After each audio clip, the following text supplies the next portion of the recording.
Hello guys, this is your friend and we are back with a new fanfic part 4. Which is what if Naruto was raised as a weapon and became Konoha's greatest nightmare part 4. And if you enjoy this fanfic then please press the like button and subscribe to my channel for more fanfic like this. And now let's start the fanfic. The sun is shining, he began. But the ice is slippery, the woman finished. Naruto covered his mouth with his left hand and said, "Talk to me, Ms. Golden. Solid Snake plans to attack during the final match and you must be in it against Gaara or Sasuke, Mr. 13. Naruto said, "Very well, then, what is the signal?" "He will give it to his helmet and white feathers will fall from the Temple of Nirvana. Mostly everyone will be transfixed by its heavenly sight. What if Mr. Sandman s up the rotation? You know that he can get quite impatient when it comes to duels. Then you must tie him down or eliminate him. You are the key because he is very interesting in killing you. The Avenger comes at a close second." "Understood. Now will the snake be disguised by the wind?" "How did you guess?" Snakes need to be close to their prey in order to catch them and some prefer to blend in their surroundings to catch them unaware and unprepared. Snake prefers to be the top dog in that department. That is correct, that is all. Alright then, I will see you on the battlefield then, Ms. Golden, notify me of any changes. Yes, Mr. 13, I must thank you for convincing Mr. Viper to give me a chance. I didn't help you. Snake suggests that you are the most reliable person as my pet. Unlike some of the pets in this zoo here, I can get used to you, but become stronger, Ms. Golden, you will need it if you want to survive in the forest. And with that, he walked away from her, getting himself ready for the Chunin exams and the invasion. Over the 2 weeks, Kin and Naruto had grown to become from subordinates to acquaintances. She never liked Orochimaru since he was the one that killed her parents to recruit her in his army. Naruto found her to be a genjutsu specialist and secretly vowed to pee her some genjutsu to her. Chunin exam stadium. The genin stood in the stands in front of the crowd with Genma Shiranui, the third proctor of the exam. Genma turned to them and said, "Before we begin, look at the matchups, there has been a slight change in them." Naruto glanced at it and noticed quickly that Gaara was by himself only and thought, so Dosu Kinuta is dead, the fool probably tried to kill him in an effort to get to Sasuke quickly. Genma called out, "Now will everyone except Tokiko Namikaze and Neji Hyuga please go up to the stands." Naruto walked up the stairs to the stands and stood next to Gaara, unnerving the Sand siblings with Ayane on his right. Gaara looked at Naruto and Naruto turned to his fellow Jinchuriki and said, "Hello, Mr. 1, I am Mr. 9, how are you doing?"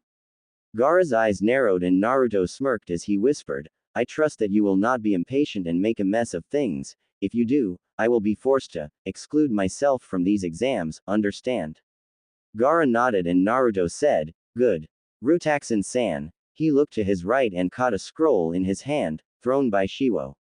"That is the money from the bounty of Akane. Thanks to you, our new Kusakage, Shun Komura is making our village better." Naruto replied, "You can thank me further by giving me a good fight, Shiwo Hitsuwa." He turned to watch Tokiko and Neji face off and thought, let's see. Tokiko will probably win against Neji if she uses all of her skills. Temari will win against Shikamaru if he is not lazy today and only Ayane and Shino's matches are the ones that I can conclude undecided. Now Shiwo possesses the Jinten bloodline, using her speed and the weapons that I have are Vexen, Sakes, Zaldin, Roxas, Zeon, Zigbar, Zemnas, Lexius, Zexion, Marluxia. I don't have Demix or Axel, yet. Lerxine, Zemnas or Zaldin's weapons are the best bet against her. Arena Tokiko took off her sword and propped it against the wall. "You aren't going to use your sword?" Neji asked. "Of course not, I don't need it to kick your, that is only reserved for one person." Neji smirked. "Well, ain't you going to say something other than that?" Tokiko said in a cold voice, "There isn't anything to say, but this." She lifted her fist in front of him and said, "I am going to kick your." Neji smirked again while Tokiko took out 2 kunai and threw it at Neji before charging at him. Neji took out a kunai and blocked the first one, then used the ring to capture the point of the second one. Tokiko sent a roundhouse kick, but Neji holstered his weapon and blocked it with his hand to push the Namikaze back. "Do you know, Tokiko, facing a Hyuga in close combat is not a good idea." Tokiko got up and looked at Neji to do a familiar hand sign, Kage Bunshin no Jutsu. Neji thought, I see, using the Kage Bunshin evenly distributed the caster's chakra, my Byakugan can't tell which is the original. Neji voiced, but in the end, there can only be one. It is not a good idea to underestimate me, Hyuga. Tokiko said, and then she, along with her clones, attacked the boy. Neji flipped over two of them by placing his hands on their backs to augment his front flip, then he blocked the other two's attacks by redirecting from his body. Next, Tokiko came in with a high kick, but Neji smirked as he moved backwards to let the strike miss him by inches. Damn it! The Namikaze cursed. The clones attacked again, but Neji jumped in the air while swirling to send a kick to each of them. The remaining two came behind him with kunai in hand, but Neji saw them coming and grabbed their wrists to elbow both in the chin and pivoted on his heel to send his chakra into them, making them blast away with a hard push. So you want to defeat Rutaxan, huh? I don't think that it is going to happen. What did you say? Despite that you come from a high-ranking clan, your beliefs are below the standards. I can tell pretty much that you will not be able to lay a finger on him or me for that matter. Abilities and talent are predetermined by birth. In other words, destiny is set in stone from the moment you are born. Tokiko said, you can't expect me to believe such bullshit. Then are you saying that you can defeat Rutaxan at the current level you are? You haven't landed a single hit on me, plus you have to be pre-selected to defeat certain people. Each person's life consists of only being swept by the inescapable current of destiny, until every person eventually ends up in the same place, one common fate, death. Hiyashi thought, those eyes, they are still harbor the hatred of the main family. Tokiko rolled her shoulders and cracked her knuckles. If you are going to hold on to the fact that fate controls everything, then you are wrong, because I know someone who has suffered more than you and I will do whatever it takes to ease their suffering. She declared, Kage Bunshin no Jutsu.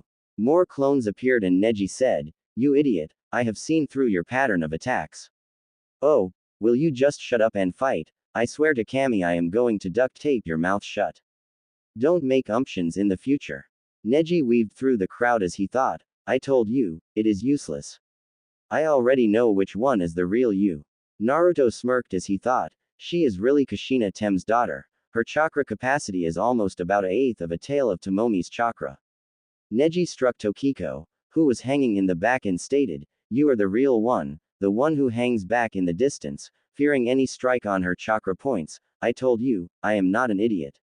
Tokiko coughed up blood and smiled, and, I told you, not to make any umptions in the future, it could get you killed. Then she disappeared in a puff of smoke and Neji's eyes widened as two Tokikos came out from behind. Sweden. Mizoripa. Kaden. Shakaho. Neji thought, she is clever, never thought that you would make me use this. Kaden. Neji shouted as he spun in a large circle, making a spinning chakra dome that blocked the jutsu and sent it back at them. Luckily, Tokiko was struck with the Mizoripa and the Kage Bunshin dispelled from the Shakaho. Well, looks like a branch member has learned some of the main family techniques.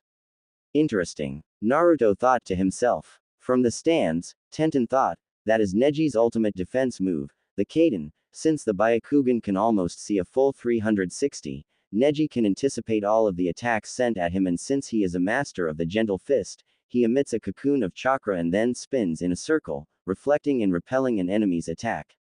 Hanabi said, Father, isn't that? Yes, the Kaden, it has been ped down only within the Hyuga main family, from the head to the air. Hiyashi explained. Then he thought, but somehow Neji was able to recreate it on his own. His brilliance is beyond I could possibly imagine. Tenten whispered, next is Neji's finisher. Neji moved into a low stance, Juken, Hake Rokujiansho. Hiyashi's eyes widened and thought, that is impossible. He can't have learned. Ni Sho, Yan Sho, Hachi Sho, Juroku Sho, Sanjuni Sho, Rokujuyun Sho. Tokiko fell to the ground and Kushina shouted, Tokiko-chan. Naruto looked on and smirked at the sound of Kushina's shout, looks like it might be over for you, Namikaze, your 64 points are blocked, and if you were a Jinchuriki, I am sure you could have used Tomomi's power to unblock them. Now what are you going to do? It's over, Namikaze-san, I have blocked all 64 of your chakra points, you shouldn't be able to stand. Tokiko thought. Damn it, damn it, damn it. Thoughts of Rock Lee and Hinata appeared in her head and she struggled to stand up. I will not be denied. Neji thought in mild surprise. No way, she. Tokiko breathed out a slow breath and moved in a different stance. Come on, Fate's bitch, I ain't finished. I have no quarrel with you, just give up. I told you to shut up or I will duct tape your mouth, Hyuga, and I have a quarrel with your stupid ideal of destiny and how you hurt Hinata. She has done nothing to you, she had respect for you and you tried to kill her after you belittle her. That is none of your business. You think nobody knows about what happened to your father, Neji? Neji glared at her. What the hell do you know? I know for a damn fact that he would be sorely disappointed that his only son is basically taking Fate's raping his over and over again. He was a great man in my book and it is a shame that he had to die for an unjust cause, but you have to remember there are people in this world that have had it worse than you. Tokiko said in an angry tone. Then her tone switched to sadness. People that never knew their parents, people with a burden forced on them without their consent just like you, but worse than that is the reason why I don't think that you have the right to say that people's fates are set in stone. You are hopeless, Neji said as he sprang at her, but Tokiko moved out of the way and face-palmed Neji, making him fly backwards. What the, was that, the gentle fist? Neji thought. No, that is not the gentle fist at all. Guy said, that is Bakwazong, an ancient style that was made by a Hyuga who couldn't utilize his chakra properly. Neji moved at her again, but Tokiko kept on blocking and moving his arms up, so he couldn't use them to block at all. Tokiko sent a backhanded strike to Neji's head, then his torso and then his chest, disorienting him. Next, the Namikaze took him and flipped him to make him land on his face. Neji narrowly avoided her foot by doing a push-up, then Tokiko tried to kick one of his arms, but Neji lifted one of them, which gave the Namikaze an opening to his chest and she took it by kicking him, making him raise up for a moment and she twisted to kick him in the face, sending him into the wall. Where did you get such power? Tokiko said, it's because my spirit will not allow this battle to end this way, Neji. Neji ran at her again, but Tokiko gracefully moved away and then hit in the chest, then the face. Next, she kicked him in the face, making his face lurch to the right and then she elbowed him in the chest. Lastly, she gave one last Sparta kick to the chest and Neji fell to the ground. Tokiko quickly clambered over him and drew back her fist. Do you yield? I yield. Winner. Tokiko Namikaze. Tokiko looked up at the crowd, that cheered abruptly loud and stared at Rutaxan. I am coming for you, Rutaxan. Well, you managed to survive the match, Tokiko, but can you survive against Ayane or matter of fact, Sasuke? Rutaxan said softly. Genma said, will Ayane and Sasuke Uchiha please come down? Ayane was about to jump down and Naruto said, be careful, Ayane. The girl smiled, you be careful, Shiwo-san is no pushover. She leapt down to the floor while Sasuke did a shunshin with dancing leaves. Sasuke sneered, I am going to enjoy beating the shit out of you, you. Ayane glared at him and said, you can try all you want. Match 2. Ayane Uchiha vs Sasuke Uchiha, begin. Sasuke flipped through hand signs, Kaden, Gukaku no Jutsu. Ayane dodged and said, predictable, Sasuke. The male Uchiha appeared behind her and said, really? He took a kunai and stabbed her in the back only for her to fade away. Yes, you are, Ayane said from behind and sent him a kick to the back, sending into the earth forward. You have gotten faster, but it is not enough to beat me, Sasuke. Ayane declared as she watched Sasuke get up and then the male Uchiha growled at her as he moved into a familiar stance. Guy turned to Kakashi, you taught him the Goken. No, he copied Lee's speed when he was doing the Kage Buyu, so I trained him to the level of that speed. He is much faster than he was before. Sasuke sped around Ayane and she was hit from side to side by Sasuke's punches and kicks. That is enough, I am not going to be his punching bag anymore, Sharingan.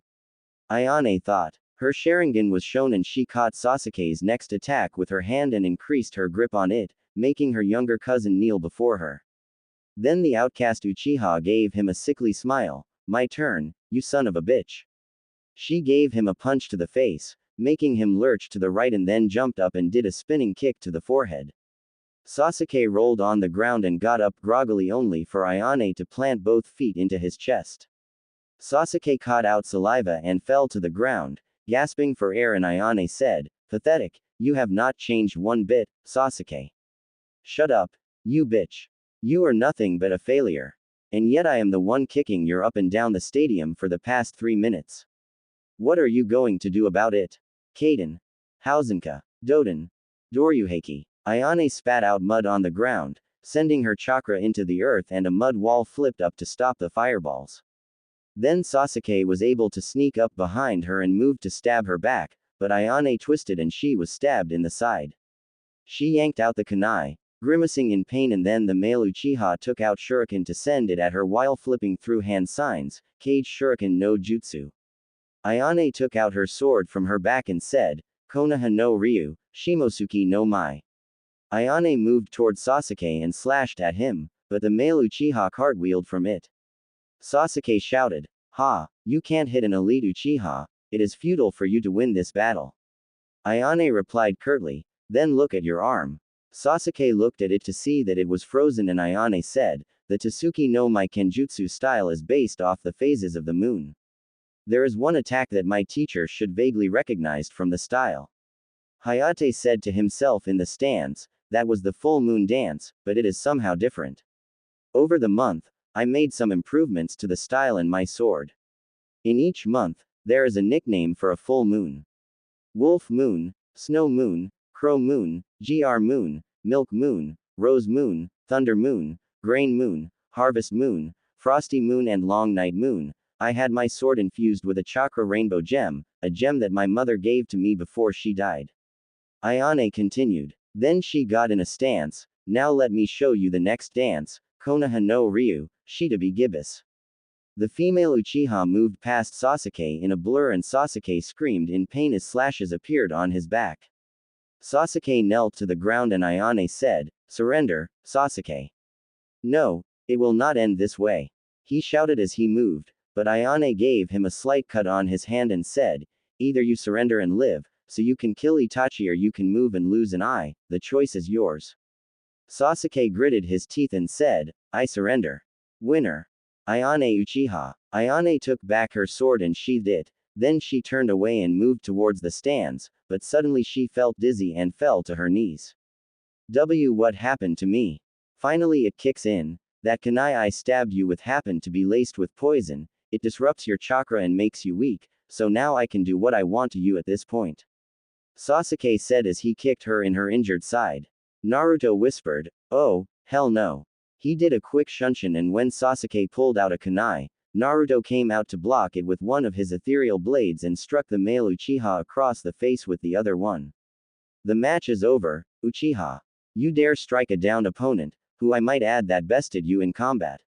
Sasuke smirked. "It doesn't matter, she won't be able to use her chakra at all, which means that I will take her place in fighting the next match." Genma said, "You think you can replace her because you poisoned her to fall, you lost. Proctor-san, allow him to participate, but on the condition that he will not become a chunin at all," Rutaxan said to him. Genma said, aiming a glare at the male Uchiha, "Are you sure, Rutaxan?" "Yes, I am sure. Besides, I think everyone wants to see the last male Uchiha go up against the Namikaze heir. In fact, that was most of the reason why it is so packed in the stands." Genma nodded and Sasuke smirked. "So you think that I am a worthy opponent?" Naruto said, "I think that you are a complete imbecile and a nuisance, but whatever you helps you sleep at night. Besides, I don't expect you to be in the finals to be facing me." "Why? Because you will lose to that Kusa ninja." "No, because I have no doubt in my mind that Namikaze will kick your, since she is stronger than you in my opinion." Naruto took out Marluxia's scythe and cut Ayane's arm. Corta de la Luna. Ayane was a bit better, but she still couldn't use her chakra, meaning that the poison was mixed with plants and another man-made ingredient. Naruto took Ayane up bridal style and sat her beside her aunt, Makoto. "Now you know why I am aware of your son, Makoto-san," Naruto commented. Then he launched a glare at the Uchiha and thought, You are so lucky that I can't kill you yet, Sasuke, so lucky, but I will bide my time until it is ripe and good for the taking. Makoto thought to herself in horror at what her son had done. Sasuke, just how far you have fallen. She turned to Naruto and said, Rest Rutaxan. Sasuke will be punished for this. Don't even bother. Makoto-san, if I know Namikaze correctly, she will have great pleasure in carrying out his punishment. Will Rutaxan and Shiwo Hitsuwa please come down? Genma shouted and Naruto opened a corridor of darkness and entered in the arena, facing Shiwo. Shiwo said, I hope you will not take your anger out of me, Rutaxan-san. Oh, don't worry, I have someone more in mind as a punching bag right now, but unfortunately he is busy at the moment. Anyway, shall we? Match 3. Rutaxan vs Shiwo Hitsuwa, begin. Jinten. Muasho. Shiwo shouted as she made the boar seal and instantly Naruto moved to the side to avoid Shiva's kick and took out his ethereal blades. Shiwo smirked as she took out a Tonto and Naruto tensed up as she moved from his sight. Guard. Naruto shouted as a blue barrier appeared, launching Shiwo back. What was that just now? She thought to herself, I didn't see any hand signs at all. Naruto smirked and made his ethereal blades disappear for a moment. He appeared in front of Shiwo and then he held out his hand toward Shiwo, fire. Beams of energy hit Shiwo dead center in the chest, burning her, but it was revealed that he was hitting a log. Naruto's eyes narrowed as he switched to Roxas and twirled his keyblades around while turning in a circle. Alright, lady, where are you? Futon. Senpuken. Naruto turned and blocked a punch filled with spinning wind from Shiwo and then he was kicked in the back by her. The Jinchuriki slashed at her, but she blocked with her kunai and then Naruto tried to take off her head, but she ducked only to take a knee to the face. Look like I will have to get serious. Naruto said as he summoned his chakra to make 13 pillars of light to surround him, then directed them to Shiwo, who dodged out of the way toward Naruto and he attacked her with wide, sweeping strikes. What? He can actually keep up with me using Jinten? No, I can't keep up with your speed, Shiwo, but my instincts are highly trained, thanks to the villagers and the ninja that attacked me over the years. I can anticipate your attacks, but not all of them though. Naruto thought. The Jinchuriki swung his blade in a wide arc, making Shiwo jump back, but then Naruto threw his keyblade toward her. Shiwo was able to block it with her kunai and knocked into the air, but it left her open for Naruto to strike and he took it in stride. The Kusa ninja did her best to defend his strike, but then Naruto overpowered her as he did a fast strike, blood spurted from her chest in a Misty X fashion. Done. Naruto said in monotone and he looked at the fallen Shiwo, who was laughing a bit. Of course, you have gotten stronger. I know, you did have me on my ropes for a good while, considering you are faster than made a guy without him using his weights of his. You have the possible potential in defeating me, Shiwo, I hope we can meet again in the near future soon. Winner. Rutaxan. The crowd clapped respectively as Naruto left the arena for the next match to commence. Now will Shino Aburame and Sabaku no Kankuro please come down? Genma said in a loud voice. Kankuro thought, this is too trivial, I can't risk letting the enemy know about Karasu's hidden secrets and there is no way I can hope to beat Rutaxan despite that he is needed in the finals. I forfeit. Shino was surprised at the sudden reply and Genma continued, letting loose with a tch sound. Winner by forfeit. Shino Aburame. Shino thought to himself, something is going on here. Genma said, will Sabaku no Tamari and Shikamaru Nara please come down? Tamari jumped down, riding on her fan. Genma said, well, you're eager. Oi, Shikamaru, get down here. Shikamaru thought, what the hell? My match is now. Man, maybe I should forfeit. Suddenly Naruto kicked Shikamaru over the railing, making the shadow user fall unceremoniously on the ground. Shikamaru said, Rutaxan, when I see you, I am kicking your. Tamari said, come on, get up. Are you going to just lie down all day? Shikamaru thought, I got stuck with a girl again. Tamari ran at him, if you won't come, then I will. Genma said, hey, the match hasn't started. Tamari didn't hear him and crashed the iron fan on Shikamaru, but the lazy boy quickly took out two kunai and embedded into the wall behind him. You know, She looked up to see Shikamaru standing on top of the kunai with his hands in his pockets. I hate to fight and I don't care about being Chunin, but I can't stand losing to a woman. So I'll guess I will take you on, he said with a grin. Tamari smirked as she opened her fan and blew a wind strike at him. Smoke billowed and Tamari looked in the corner of her eye. Well, he's great at running.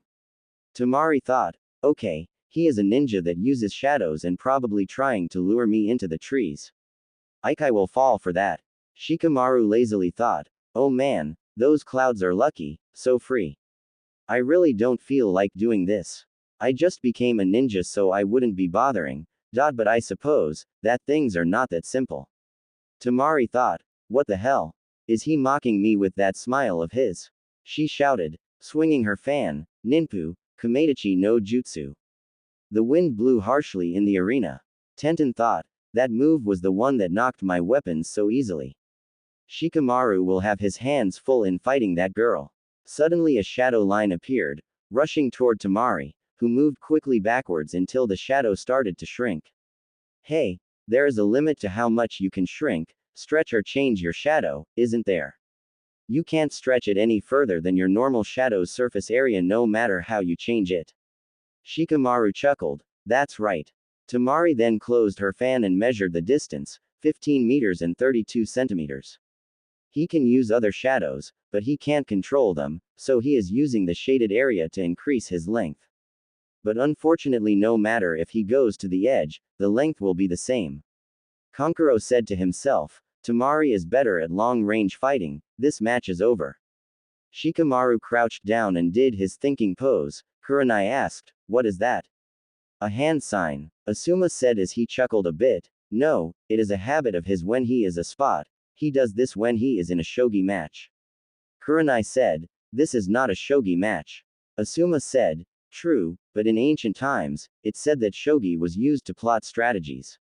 I did an IQ test to mess with him and what I found was startling. His IQ is over 200, he's a fricking genius. Kurenai said, but his grades were worse than Kiba's. Asuma said, judging them on grades doesn't prove that they are strong at all, Kurenai. Or have you forgotten that Rutaxan basically beat the shit out of the Uchiha every day in the academy and he can handle himself against most Chunin and a few Jonin? What? Naruto is at least Chunin level. The reason that Naruto bested Jonin most of the time was pure luck and effective taunting, which explains how he beats Kushina-san and Kakashi-san, but fighting against Zabuza was a hard task for him, he told me himself.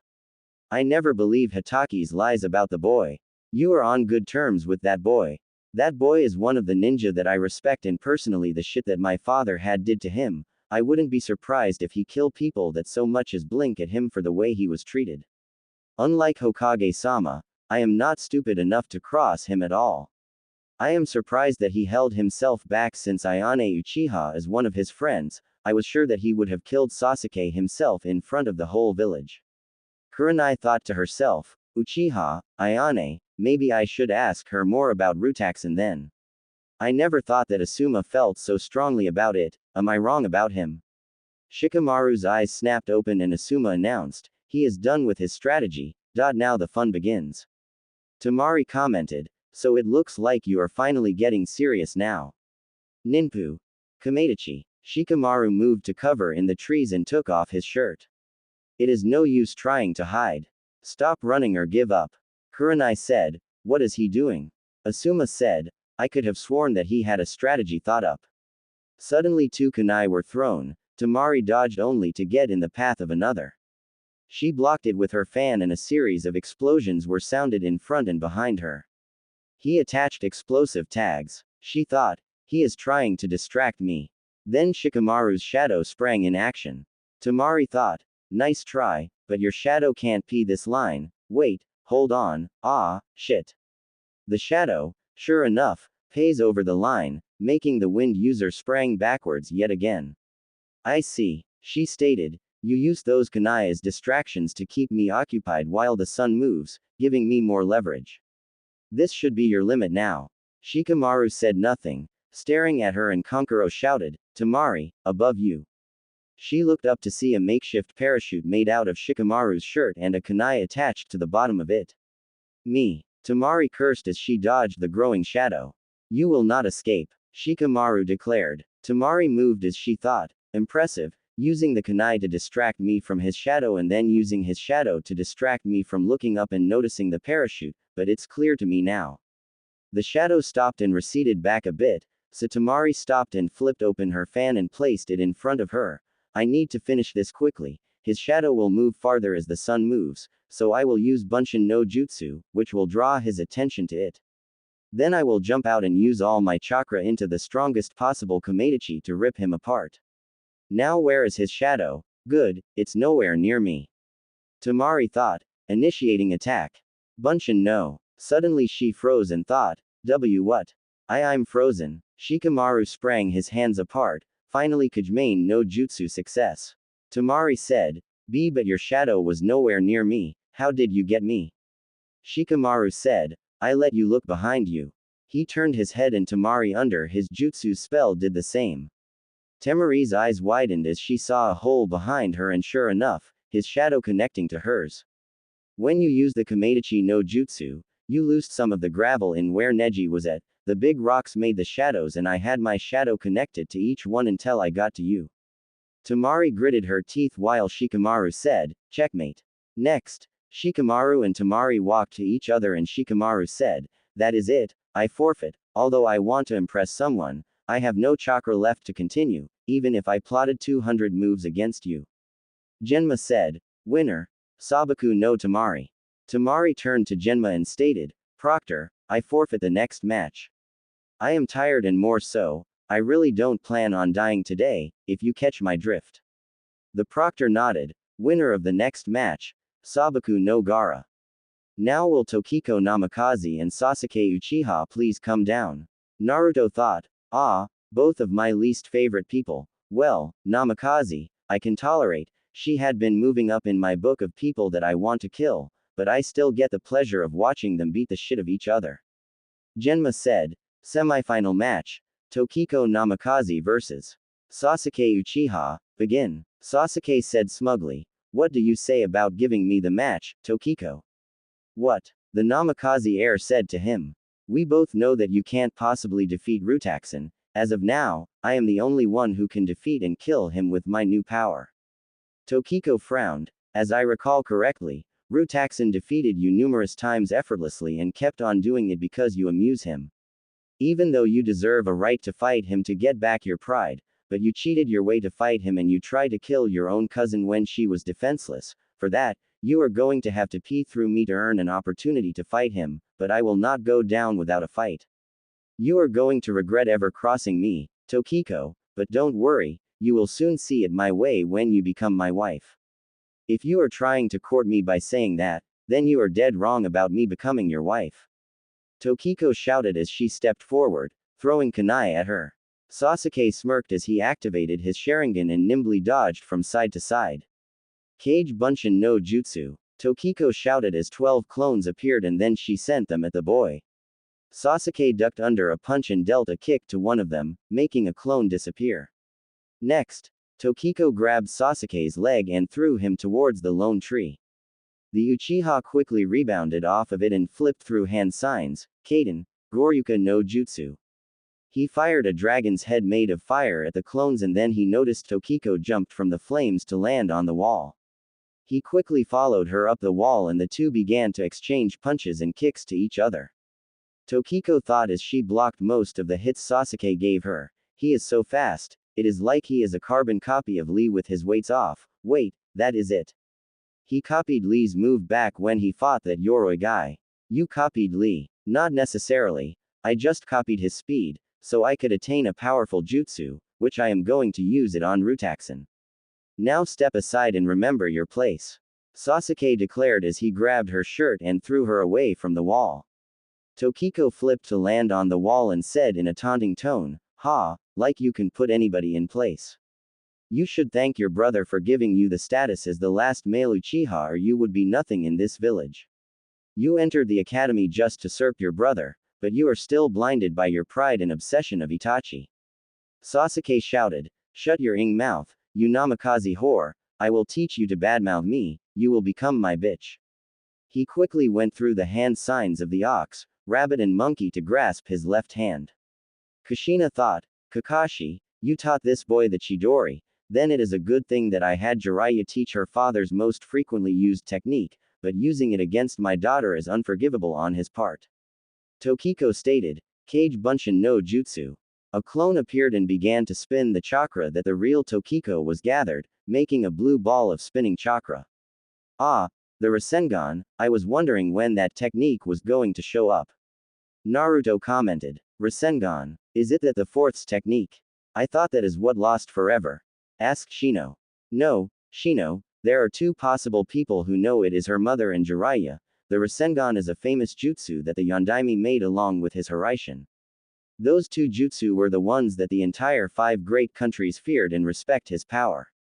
He turned to Sasuke, and the jutsu that Sasuke is using is called Chidori, which is Kakashi Hataki's original technique, a cheap knockoff of the Yondaime's Rasengan. I had the courtesy of knowing its effects when I was a kid. It is not as powerful as the Reikiri, but does the same amount of damage. Sasuke ran down the wall while Tokiko ran back at her adversary as they reached each other in the middle of the arena. I will win, they both thought as they reached closer and closer to each other. Chidori, Rasengan. The respective attacks met in a clash and the two fighters entered a power struggle. Whips of chakra and lightning arched around the arena, forcing the proctor, Genma, to move toward the entrance of the steps to avoid being hit by them. Suddenly the two were blasted back by the sonic boom that their jutsu created, making their bodies imprint themselves on the opposite wall. Damn, my Chidori got knocked away by that much. Doden. Shinju Zanshu no Jutsu. Instantly Sasuke was dragged into the earth and Tokiko held her sword, unsealed from her hand that Kushina created herself to be provided on the quick draw. Yield, Sasuke. Tokiko said, or else. I will pierce one of your eyes. Sasuke was pissed and whispered, I yield. Louder, for everyone to hear. I yield. Winner. Tokiko Namikaze. The crowd erupted in applause and mixed boos for the ones that favored the Uchiha. Naruto was partly satisfied with the result, but he preferred that Sasuke should have been maimed beyond recognition. Next, will Rutaxan and Shino Aburame please come down? Proctor-san, I forfeit the match, Shino said. Logically, Naruto would be the winner in this round. Genma thought as he nodded, he is right about it. Knowing Rutaxan from the academy, Shino was his first sparring partner, and even with his Kikaichu, he couldn't even pierce his invisible defense, and if he went against Gaara, then the result would have been worse for him. Definitely Chunin material. Winner by forfeit. Rutaxan. Now will Rutaxan once again and Sabaku no Gaara please come down? The Senbon chewing Tokubetsu Jonin called out. Naruto smirked as he leapt down to the arena and Gaara used his signature Suna Shunshin to appear in front of him. The Kyuubi Jinchuriki noticed that Gaara was holding his head while he was twitching and said, Oi, Proctor, you may want to go back to the steps again, this could get ugly. Genma nodded as he gave the notion for the two to begin and Gaara said, Don't worry, mother, I know I gave you some bad blood a few weeks ago, but this time, it will be exquisite. Naruto said, Gaara, that thing inside of you isn't your mother, but an insane psychopathic being of chakra. Gaara twitched for the final time and then said, Come. As you wish, Naruto said. Then the Jinchuriki thought, let's see, his power involves wind and earth, so using Zaldin's or Lexius power is a bad idea, plus I don't have Demyx or Axel's weapons at all and they are both of his elemental weaknesses. Lerxine may be effective, but does little damage to him at all with that outer shield of his. I will keep my distance, using Zigbar and Lerxine are my best choices here. Naruto jumped back and summoned the freeshooter's weapons. Are you ready, kiddo? He shot a few laser arrows at Gaara, whose sand moved to block him, but Naruto created a spatial rift to rebound them off course and aimed at Gaara at different points. The sand was turned into GL and then Naruto summoned more of his power, making him being surrounded by blue light and put the arrow guns together to create a powerful and rather large laser arrow, Nagaraboshi. The large laser arrow moved from Naruto's guns and smashed into Gaara's defense, making the whole thing convert into GL and then the boy made the monkey seal as he pointed one finger at the dome, Raiden, Byakurai. White lightning burst from his finger to break the dome and pierces through Gaara's Suna no Yoroi. The unstable Jinchuriki screamed in pain and Tamari, along with Kankuro were shocked that Rutaxan was able to destroy and pierce his defenses. Gaara began to growl and the remaining sand covered his right arm. Naruto saw that his eye turned into an inverted four-pointed star with 4 dots in each corner. Looks like I triggered the transformation, now the operation should be happening right about, now.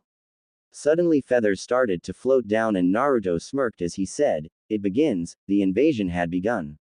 The summoned snakes at that moment burst through the walls and the fighting began between Suna and Oto forces against Konoha's own. The Hokage was dragged up to the tall building of the cage booth and trapped by his bodyguards using a purple flame barrier. The Jinchuriki took Gaara and threw him out of the stadium into the forest to let Shukaku out to play. Now to keep up appearances, oh, looks like Sasuke will entertain Gaara for the moment and I will take my leave to welcome chaos in open arms. Naruto took out Zen's kingdom key and killed 2 Oto ninja that were coming at him. He made a cage bunshin to go out and collect nobodies while he himself went into the stands. Time to collect some husks to add to my army collection, he said. While his clone was killing off Oto, Suna and Konoha ninja that he despised, the real one sat on the roof with his lexicon, watching the chaos as he hummed the 1812 overture. He opened the book and said, "Triple Kate." 3 copies of him came out of his body and he smirked. Okay, you, number 1. Your task is to protect Ayane at all costs. Kill any Oto, Suna or Konoha nin that dares to approach, with the exception of the genin except Sasuke and, let her in on the plan to leave Konoha. He turned to the second one, you, escort Amy to the Hokage monument and kill anyone in your way. And you will find Gaara and fight him to convert him to our side to possibly join our cause, also to make Sasuke resent us more to go to Orochimaru. The third clone nodded and said, "What will you do?" "The best job of all, I am going to help the Hokage out. Now you all have your IGN ments, scatter." The 3 clones went their separate ways and the original turned to see the Hokage only to notice a couple of Kumo ninja took Hinata and he got up to intercept. Well, she really has not done anything to befriend, but I can't have that on my conscience, he thought. Plus this may look good to the populace for a while. He leapt off the building and took out the kingdom key as he descended upon the 2, killing one of them. What the? He was not able to finish because Naruto shot a ball of light into his chest. The 2 briefly changed into ins and disappeared into the dark. Soon Neji, Tenten and Kiba came up to see Naruto holding Hinata in his arms. "Naruto, you saved her," Kiba said. Yeah, get her somewhere safe." "Neji, do you know where Hiashi-san is at?" The Hyuga nodded and led them to the clan head, who gratefully thanked the Jinchuriki for his deed. The boy left the 3 to watch Sarutobi face off with Orochimaru along with some of the Anbu and thought, HMPH, that snake man is very eager to kill his former sensei, but then again, with the shit Sarutobi has done, I would kill him too. You guys were too slow to get to him again. Are you sure that you are the elite? Naruto commented. The captain and his followers said nothing, but the Jinchuriki opened a corridor of darkness and appeared inside the barrier between Orochimaru and Hiruzen. Well, this looks like this is an interesting mission, I hope you don't mind crashing it. Rutaxan said nonchalantly with his scythe on his shoulder. You must be Rutaxan, your reputation precedes you and I have a bit of respect of putting this old man in his place, you should help me destroy this pathetic village along with this old man. Orochimaru stated with a wide smirk. Rutaxan replied with a smirk of his own, tempting offer, I would take it. Suddenly he teleported behind the snake Sennin, aiming to collect his head, but Konoha is mine to burn to the ground. Orochimaru's body turned to mud as soon as Naruto decapitated the head off and finished his sentence. I have more reasons to destroy this place than you, Orochimaru, sorry, but I believe that I will have to stop your ambitions here, plus I still need the pathetic old man to milk him off a few favors. The Hokage glared hotly at Naruto, I am right here, damn it. I know, and there is nothing you can do about it to stop my mouth unless you want me to leave and bring your chances of survival down, so how about we get this started? Naruto said as he twirled his scythe away and summoned out his lance, shall we dance? Kuchio's no jutsu. Hiruzen shouted out loud as a plume of smoke appeared in front of the Hokage to reveal a large, humanoid monkey, his name is Enma, the Monkey King. Orochimaru, so your greatest mistake has come back to bite you back in the, I told you should have killed him. The summon said in disappointment. I know, Please, I need the Kanyongoi. Alright, I will help you this time and we will make sure he is dead. Enma said as he hanged into an adamantine staff. Orochimaru began to laugh. Kill me. It is too late, for I am now immortal. He gripped his face to reveal a woman's face and Naruto's eyes raised up. So I am guessing that you can switch bodies, but your jutsu is incomplete. That is why you need Sasuke to his Sharingan to better understand it and perfect it, so you can keep the Uchiha bloodline. The Snake Sennin smirked. Well, Rutaxin-kun, it seems you have figured it out, but too bad you won't live to see the fruition of my plans. Naruto replied, if this village couldn't kill me, what makes you can? Enough, but, Rutaxin, how did you get in here and why are you helping me? Hiruzen looked at Naruto in suspicion. Trade secret and I get brownie points with the elders for saving you, besides if anyone deserves to kill you, it might as well as be me. Naruto glanced at the old Hokage with contempt.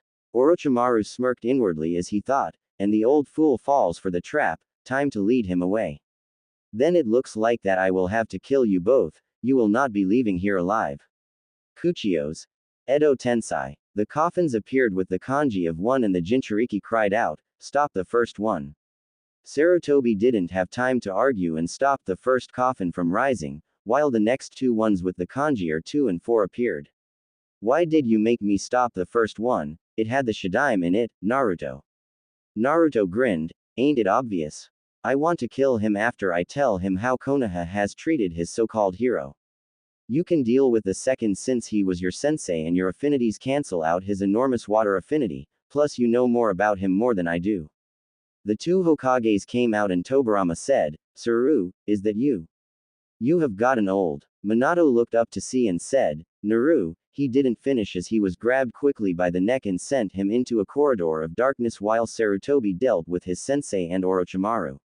Don't you dare die, old man, I still haven't finished making you my bitch. Naruto said as he looked behind him. Sarutobi gave him a disapproving glare as Naruto left. Orochimaru stated with a sadistic smirk, well, let's get down to business on killing the third Hokage. Now, sensei, prepare to die. The old man tore off his Hokage robes to reveal his battle gear and said, you will be the only one dying here today, Orochimaru. As Minato was sent flying out of the portal into the middle of the stadium, Naruto came out calmly with a sadistic smile on his face, and here I thought that I had to wait until hell to come to kill your Namikaze, looks like I have to thank Orochimaru after all. Naruto, I understand that you may be angry. Oh, now you recognized my feelings. I'm so flattered. And don't you dare say that name, that I name is reserved only for people that I respect and trust. My name is Rutaxin and for us to really acquaintanced with each other, how about I give you a synopsis of my life while I am kicking your up and down the court? What are you talking about? You are a hero. Naruto summoned Zemna's light clubs and laughed cruelly, hero. More like the pariah, the bane of Konoha itself. Let me give you a synopsis on my life. For 7 years, I have endured poisonings, beatings and attempted nations all from your beloved villagers. All of them were mostly organized by the villagers, the Anbu Black Ops, most of the Uchiha clan and lastly, your bitch of a wife. That is not true, Kushina would never. Crack. Minato's monologue was cut off as Naruto knocked him across the face with one of them. It is rude to interrupt when a person is telling you a story and I thought someone of your stature would learn some manners. Now, Anbu were supposed to protect me, but most of them overlooked to see the pain in the so-called demon's eyes, including your old student. Matter of fact, he tried to kill me, that cheap knockoff of your Rasengan. What did he call it? Chibaki. Chewbacca. Chidori. Yeah, it was Chidori. Only 4 of them consented to your wish, and now most of them are targeted by the whole populace. Minato got up, rubbing his cheek as the Jinchuriki continued, but on the eve of my 7th birthday, everything changed. I activated my bloodline during a mob attack and you want to know that I did to them. I killed them. This alley that we are in was filled with blood and guts, you can even smell it still. I changed my name and every mob that attacked me, I killed in cold blood. I also beat the hell of your stupid wives. Naruto pulled out a picture and showed it to Minato, who was horrified and angry at the brutality of the wounds. If it wasn't for the lingering amounts of Kyuubi's chakra within her, she would have still been recovering. Rutaxin, you must understand, I didn't do it for my daughter only, I did it for the village. Madara Uchiha would have stopped at nothing to gain the Kyuubi, and putting it in my daughter would make it worse. But your wife would have treated your daughter differently, and I would be a normal kid, only as an orphan. I see. My daughter hasn't gotten through to you. Of course, you think that I would trust her after all. She could befriend me and then try to stab me in the back. Minato shook his head and said, no, you see, I had a feeling that some of the villagers wouldn't understand your situation, the burden that I placed upon you. It must be hard to have such a beast inside. Whack. Minato's face was battered with a light club, and when he tried to get up, Naruto stepped on his chest. Never, ever called Tomomi a beast. Although she may be a demon, she is one of the few people that treasure the most. If you ever insult her again, I will kill you. Minato wiped his mouth and smiled. Good, you will need that protectiveness when you fight against Madara. I fear that he will have others to help him take the Biju from their Jinchuriki. Rutaxin, this must never happen, or else the world will be in chaos. TCH, tell me something that I don't know, but I will kill Madara, not for you, but for my own sake. I could care less about anyone else except my precious people. Now let's get down to business, Namikaze. Minato nodded, and his face grew into a serious one as he pulled out two of his specialized tri-pronged kunai. Then Naruto smirked as he switched to using Lerxin's ability. This should be fun, Minato Namikaze. Clone number 1 Naruto traveled to the stands, then simply walked in the stands while the battle was going around him. He craned his neck to the side to avoid a kunai and took out one of his guns to give a man a headshot, which exploded due to the properties of the laser dart. He noticed that Kakashi and Guy stood back to back, fending off enemies together, making him smirk. It meant that Kakashi couldn't attack Ayane due to Guy's presence, and since Sasuke was out, trying to prove himself to the original, he could care less about Ayane's well-being. Naruto smirked as he saw 4 Suna and Oto ninja clashing against 2 of the Chunin that he instantly recognized from his attacks. He had both guns and aimed them. He shot 6 bullets, killing the Suna and Oto ninja. As they fell to the ground, their bodies exploded and blasted the 2 Konoha ninja in the air, giving Naruto the opportunity to speed in and break their necks in the midst of the chaos. This is mostly the reason why he had to get to Ayane. Kakashi could be able to give Guy the slip and kill Ayane if she wasn't protected. He found Makoto protecting the poisoned Ayane from the combined efforts of the Suna ninja, and the clan matriarch was getting tired quickly. Summoning Lerxin's knives, he appeared in between the Suna ninjas and Makoto. Voltage rush. Covered in lightning, he dashed at the ninjas, cutting into them with his knives between his fingers like claws. The enemy ninjas shed their chests and tracheas to fall to the ground, dead, while Naruto looked over at the 2 Uchihas. You two alright? Oh, thank God you are here, Naruto-kun. Ayane said in relief. The ninja smiled at her and turned to Makoto. Thank you, Makoto-sama, I will take over from here. We need to bring her to the Hokage monument, so we can fight to the fullest. I would hate for something to happen to Ayane-chan. Rutaxin took Ayane on his back and wrapped her legs tightly around his waist. You be careful. Makoto nodded and asked, where is Sasuke?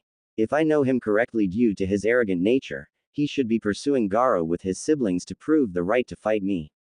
Ayane spoke up. Gaara. What is the matter with him?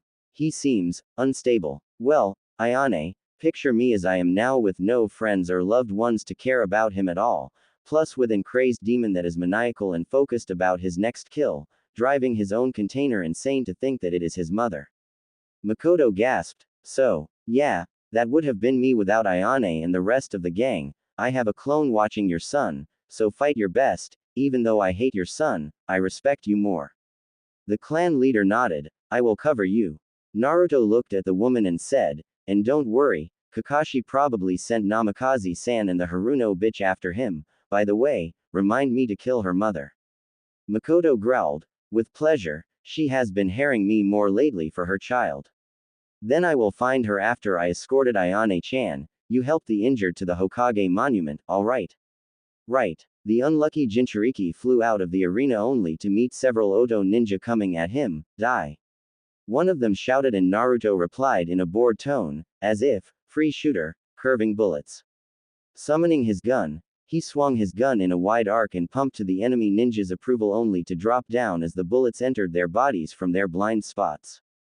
Naruto kept moving over the rooftops and Ayane finally spoke up, Naruto-kun.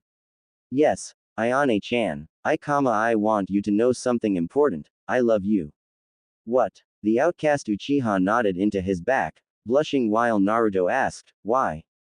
Because we are outcasts. Everyone followed my clan's shunning of me, especially the civilians, but you were the first one to accept beside Makoto-sama.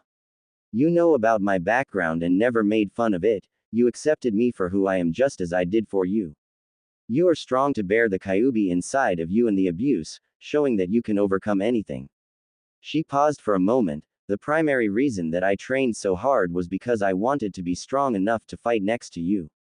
Naruto was shocked for a while and stopped for a moment to set Ayane down to face her as she stared into his eyes. Only you and Makoto-sama are the ones who are keeping me sane in this village. I will follow you two both into the bowels of hell itself if I have to. With that, Naruto kissed her lips. Despite his somewhat cold demeanor, his lips were warm to Ayane. Her red eyes fluttered shut as they basked within the moment. Ting. Naruto drew back to see a platoon of Oto ninja staring at him and Ayane in shock.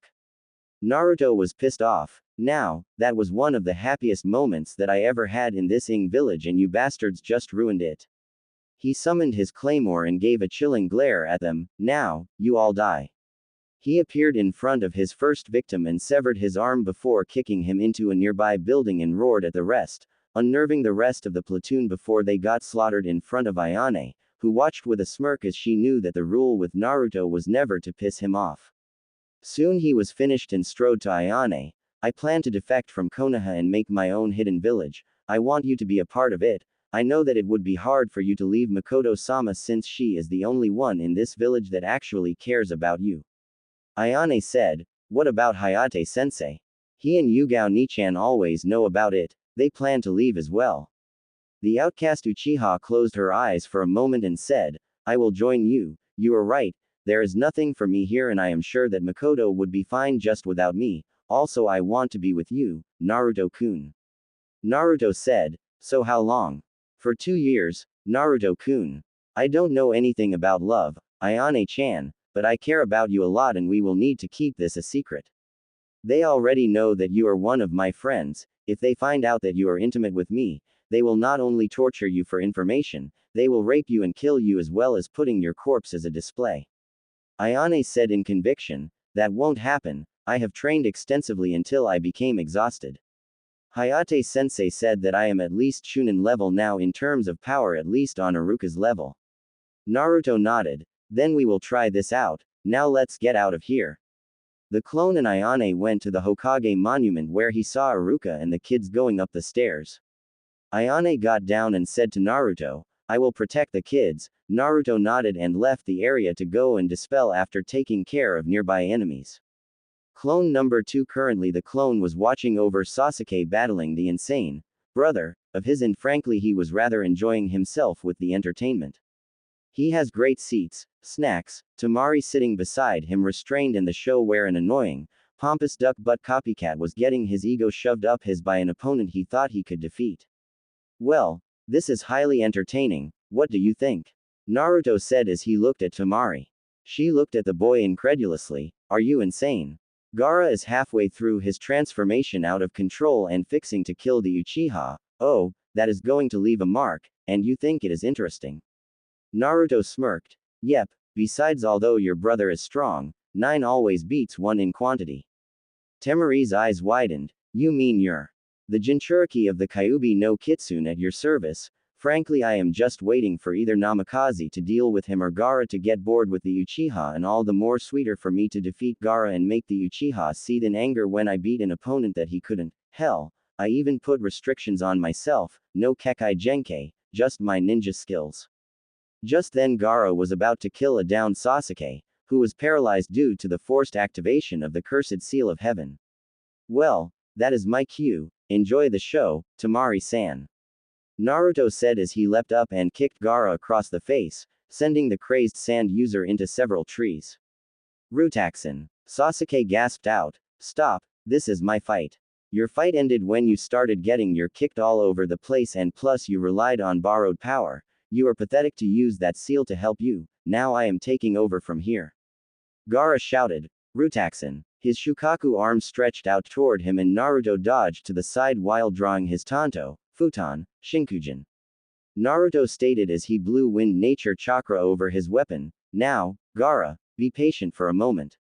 With that, Naruto took Sasuke to a safe distance, "Now stay there." He turned to Gaara, "Let's dance." He attacked Gaara, who met his charge with his engorged arm. The crazed Jinchuriki's mismatched eyes widened in shock and pain as Naruto's wind-enhanced Tanto cut into Sand arm.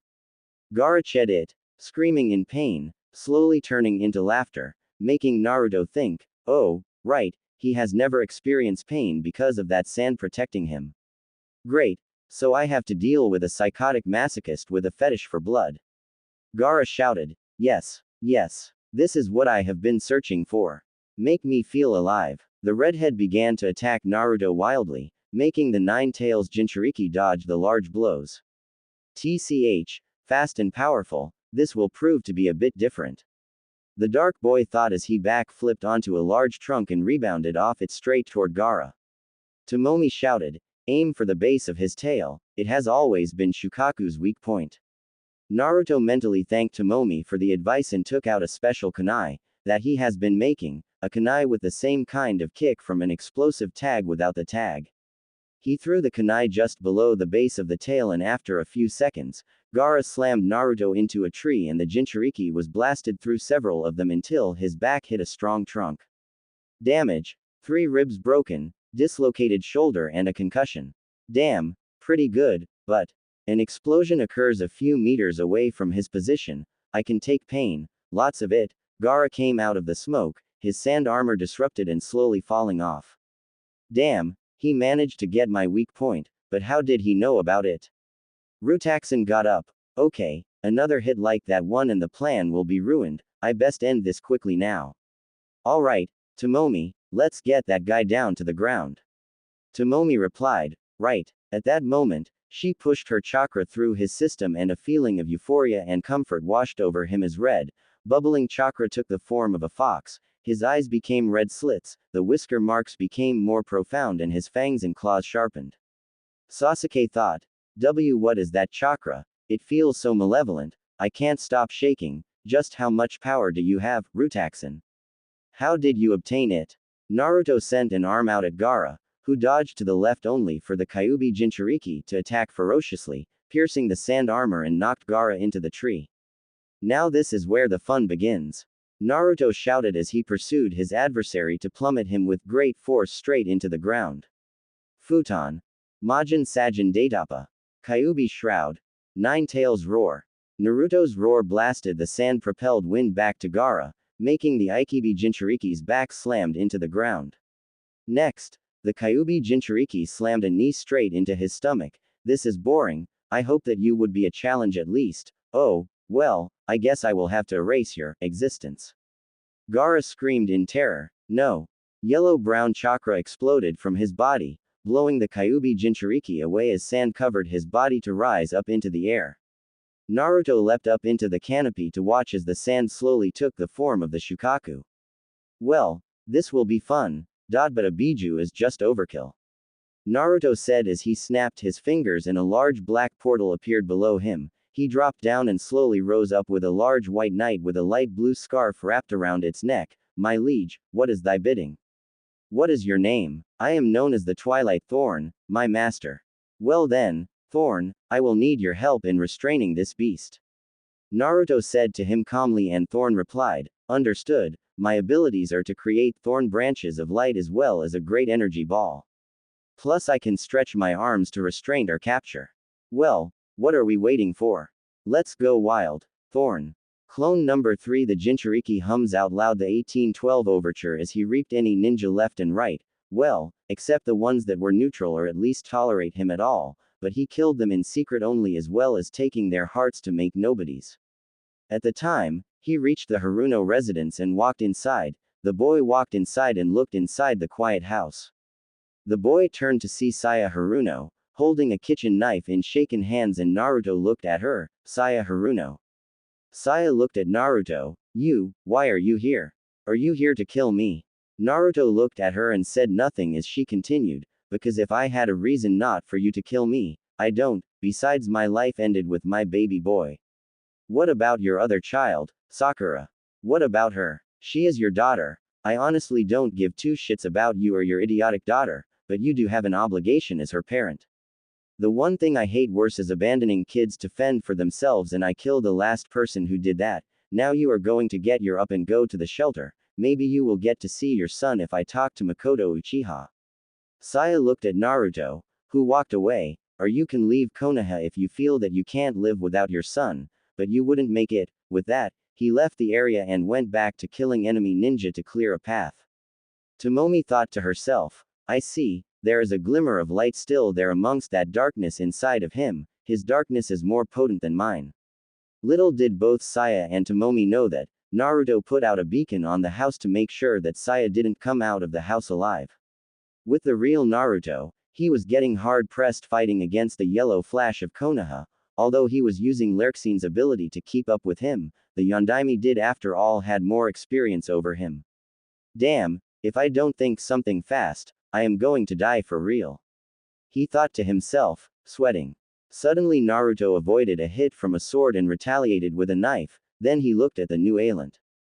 Damn, out of all the people that had to come here, it had to be you, Kushina Uzumaki. Kushina glared at Naruto, what are you doing to my husband? What the hell does it look like?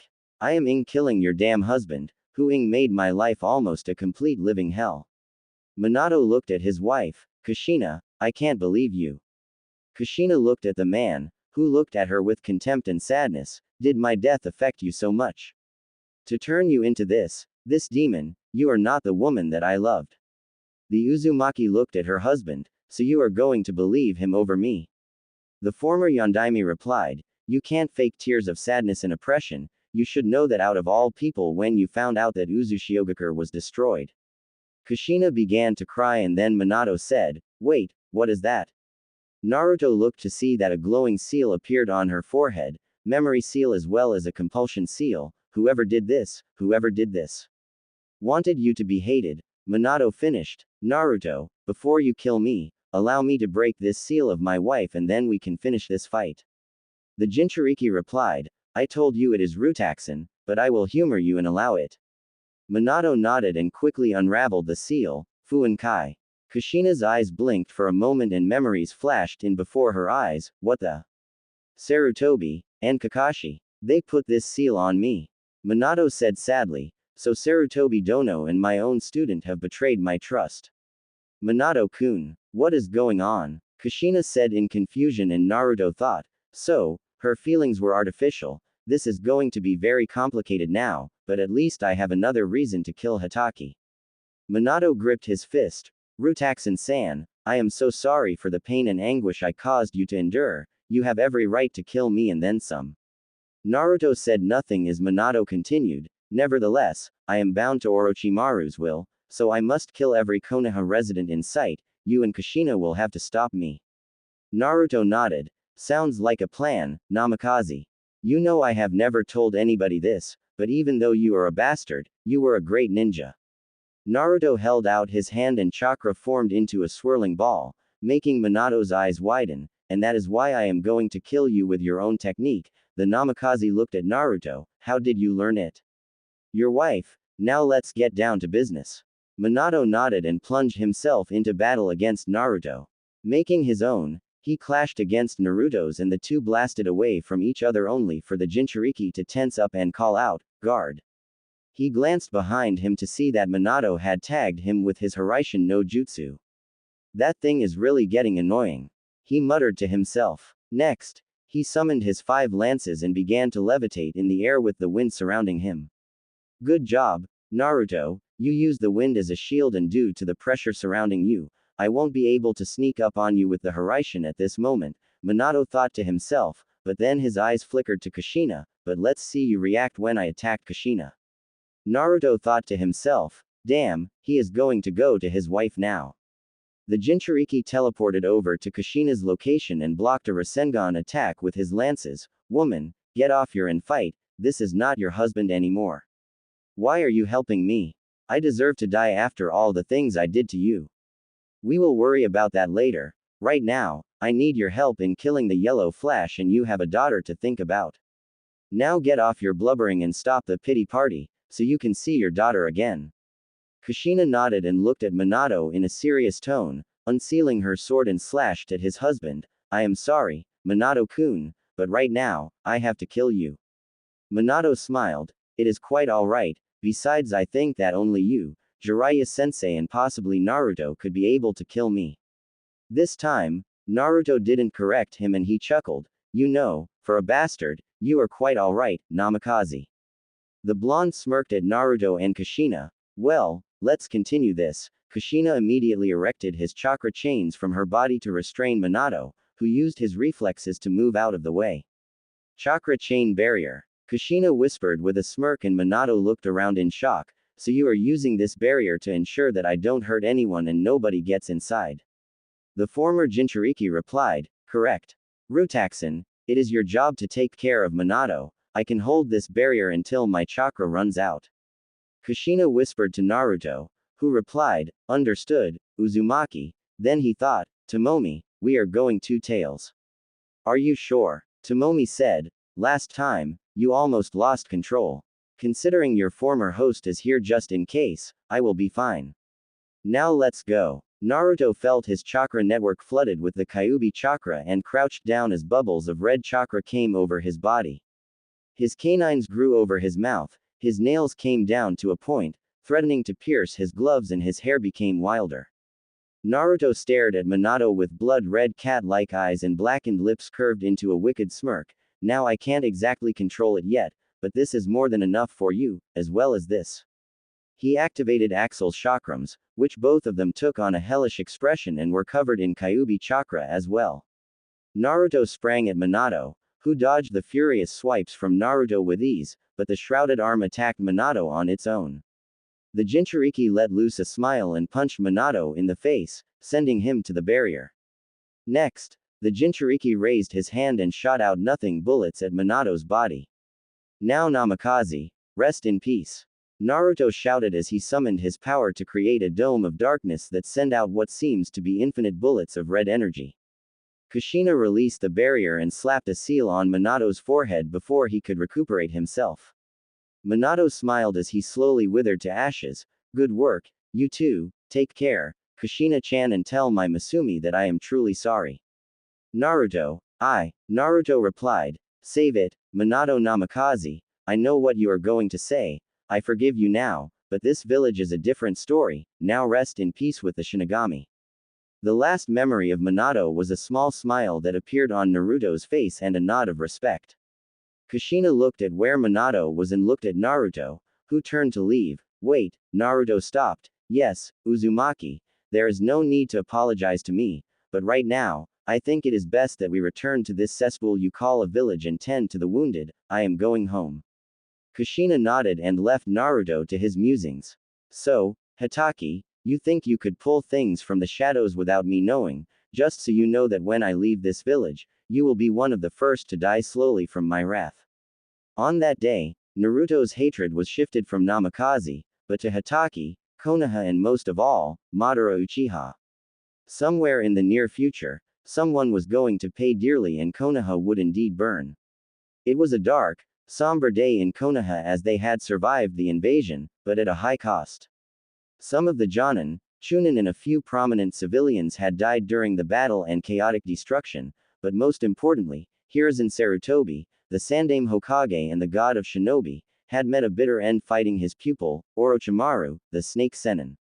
In the village, everyone had mourned for the Hokage, save one. On the other hand, Rutaxin was quite beside himself with joy, considering it was the second greatest thing in his life. He secretly got rid of several Kyuubi haters within the ranks of the ninja corps and civilian district, inated some of the council members, kissed Ayane Uchiha, humiliated Sasuke Uchiha, and fought the man that was partially to blame for his suffering, the Yondaime, alongside his acquaintance, Kushina Uzumaki, who was under a seal. Due to the killings, Rutaxin was able to enemy a small legion of dusk, dancers and dragoons under his disposal, as well as reaching the first stage of his bloodline with Axel's flaming chakrams and Demyx's sitar of water. Nevertheless, He knew that he couldn't afford to let his guard down around anyone. The council would be harder since most of them were skilled Jonins as well as the male Uchiha and Hatake. He also remembered the terms of the deal to Orochimaru in exchange for Anko's release of her curse seal, a gamble that could either cost him the relationship with his sensei or his trust between the matriarch of the Uchiha clan, which he couldn't afford at this moment in time. Too much was at stake here. He needed to time this carefully to have Sasuke leave the village with Makoto seeing his true side. He was in the rain, practicing the use of Demyx's sitar. Although it was the most weakest due to its use, Rutaxan made sure of the water sitar very well as incorporating new ideas with it. Soon someone entered the training ground and Naruto opened his eyes to speak. Is there something that you need, Anko-sensei? He asked without turning around. The Snake Sennin's former apprentice stepped forward from the shadow of the trees and asked, "Are you going to the funeral?" "Why should I? It is no coincidence that mostly everyone in this village hates me with a paean, especially the civilians, plus they already know the animosity between me and the deceased Sandaime Hokage. I respect his skills as a warrior, but never as a man. He was a terrible leader at best. Therefore I have no business there and have no reason to attend his funeral." Anko replied, "Nevertheless, you are a ninja under his command." Correction, I believe, were, as a better term. Anko frowned. Rutaxan, please, don't be difficult. Fine, let me go change then. With that, Naruto moved to disappear within his darkness portal and went home to change. Soon, the funeral had started and everyone had started to place white flowers upon the table, wearing black clothes. Suddenly, Naruto came out of his corridor of darkness, wearing a white version of his cloak and took off his hood to show his face. Several kunoichis blushed at the sight of his face, which was truly a rare sight. He stood off to the side as the Sandaime's former teammates and council members spoke at his funeral. He glanced over at Konohamaru, who was sobbing over his grandfather's death with Iruka comforting him. "Crying won't bring him back, kid." Konohamaru looked up at Naruto with tears in his eyes. What? I said, crying won't bring him back. Your grandfather is a great shinobi, but a terrible man with his ideology. If you want to do him honor, live your life to the best of your ability, strive to be a greater ninja than he ever was. Soon all of the ninjas began to place white roses upon the table one by one until Naruto came up and took out graceful dahlia to conjure a black rose from the point of his scythe. He plucked and stared at the picture of the Sandaime Hokage. "I hated you with a paean for your idiotic choices as a Hokage for your second term, but I respect your skills as a ninja. Rest in peace, Sarutobi Tem." With that, he tossed the black rose upon the pile of white roses and left the Hokage building just as the rain stopped falling down, going to who knows where. A few weeks later, Rutaxan was tasked with a C-rank mission to take care of a mobster that was terrorizing a town and looked up at the club to see two bouncers in the front. "Well, this is the place, the Lucky Rose, let's get this over with, and I might as well as have some fun with this." He walked up to the two bouncers and one of them stopped them. "Name?" "Rio." The bouncer nodded. "You can pee." The Jinchuriki nodded. "Thanks." With that, he entered the club with the throbbing music and dancing, sweating bodies, looking around to find his target, surrounded by women and laughing uproariously. He walked up to him and stated, "Young Yamada. Who wants to know?" "Me. Right now, you got two options. Option 1, you can come quietly and get justice for the massacre of Naoko village, or option 2, you can resist with your bodyguards, causing me to kill them and take your life in the process. So, which is it going to be?" Yang smirked evilly. "Option 3. With that being said, many of the bandits, mercenaries and his personal crew came out of the woodwork, clearing the Lucky Rose of its dancing participants. Naruto smiled. "I was hoping you would say that." Quickly, the shinobi reacted by shooting out the lights with his arrow guns and disappearing into the shadows with a laugh. Yang shouted, "Spread out and find the bastard, I want his head on a silver platter. I will give triple of what I am paying you to the one who does this." The men and women went out to search for Naruto, spreading out as such. Naruto pulled his hood over his head and smirked as he thought, "Let's try my hand at stealth, shall we, Tomomi?" Tomomi agreed, "But of course, Naruto-kun." Naruto strode behind one of the 20 employed bodyguards and snapped his neck quietly before pulling him behind the counter. Next, He took out a kunai and waited for a moment before launching into one of the merc's eyes. She screamed in pain as she fell to the ground, alerting them to her position. Oh, God, he can see us. Of course, I can. Naruto said, throwing his voice around. I am a ninja, I am trained to fight within the shadows as well as the light. Honestly, I think all of the hidden villages should return to take at least of some of those aspects to use, but oh, well, anyway I must get back to killing each and every one of you now. Tell the Shinigami I said hello, I will be there soon. Several of them scrambled to the door only to be sliced into gory pieces via garrote wires placed between the pillars by the doors. Only 13 of you left, good, more fun for me. What traps do I have for you guys? Well, set them off and find out, ha ha ha ha ha ha. You bastard. One of them, a woman, shouted, where the air you, coward. I am standing right next to you. On reaction, the woman lashed out with her blade and struck flesh, only to reveal her comrade, Rika, you, bitch. Naruto came up behind Rika and sliced her throat open. Soon Yang's fight-or-flight system kicked in high gear to run and he took off into a secret compartment along with his two ladies just as the nobody wielder finished the last merc. With that, Naruto came out of the secret compartment with a bloody pink scythe and caught up to Yang and his women. He jumped up and swung his scythe at Yang's head, only for Yang to push one of the women in the way. TCH, Naruto cursed as he beheaded the woman without mercy and turned to Yang holding the remaining woman as a meat shield. There is no escape, Yamada. Yang cried out in fear, screw you. Don't you care about this woman's life? I may be a part of the Konoha faction, but that doesn't mean I value life like them. Being an ostracized citizen kind of desensitized the programming that they instill in their genin. Naruto said as he made his scythe disappear. Lady, what is your name? My name is Seiko, Seiko Shiba. Tell me, Shiba-san, do you want to live? Why yes. Then I suggest you tilt your head. Seiko replied, what? Without warning, Naruto sent his knife at them and Seiko tilted her head at the last moment, causing the knife to sink into Yang's left eye and a small cut on Seiko's cheek.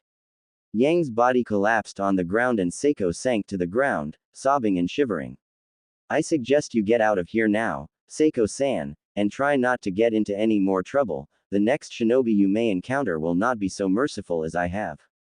The woman nodded and scurried off as Naruto took care of the body. Mission accomplished, now time to return to that cesspool that is Konoha.